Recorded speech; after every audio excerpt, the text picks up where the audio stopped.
దసరా శరన్నవరాత్రుల్లో భాగంగా నేడు మహర్నవమి.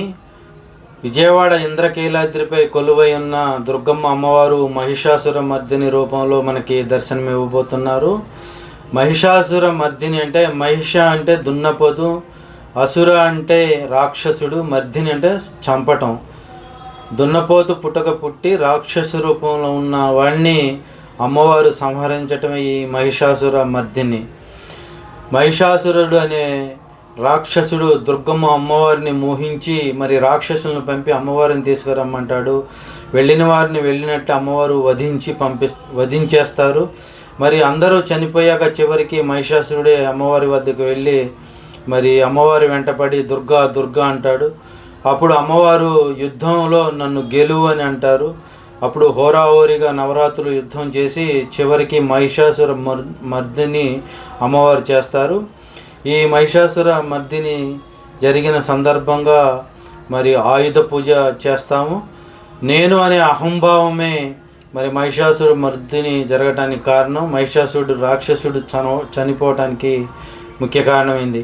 అమ్మవారు అష్టాదశ భుజి, సింహవాహనం, ఉగ్ర రూపంలో ఎర్రని వస్త్రాలు, ఎర్రని గాజులు, ఎర్రని పూలు ధరించుంటారు.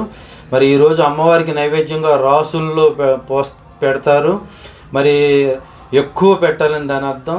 పులిహోర, కట్టె పొంగలి, గారెలు, మరి వడపప్పు, పానకం, మనకి ఎన్ని అవకాశం ఉంటే అన్ని ఎక్కువ మోతాదులో అమ్మవారికి నైవేద్యం సమర్పించుకోవాలా.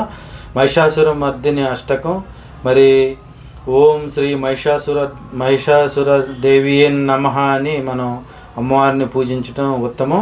మనలో ఉన్న పశు ప్రవృత్తి, రాక్షస ప్రవృత్తి, నేను అనే అహంభావం, అహంకారం, ఈగో అన్నీ వదిలి అమ్మవారిని పూజిస్తే విజయం మనకి తథ్యం. అందుకనే ఈ మహిషాసుర మర్దిని రోజు అమ్మవారిని పూజించిన ఎడల విశేషమైనటువంటి ఫలితం లభిస్తుంది.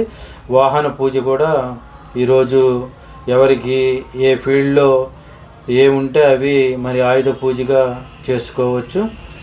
రేపు దసరా సందర్భంగా మళ్ళీ మనం కలుద్దాం. ఇప్పటివరకు నా ఛానల్ సబ్స్క్రైబ్ చేసుకోతే ప్లీజ్ సబ్స్క్రైబ్ చేసుకోండి. గంట బొమ్మను యాక్టివేట్ చేసుకొని నేను పెట్టే ప్రతి వీడియో మీకు రీచ్ అవుతుంది.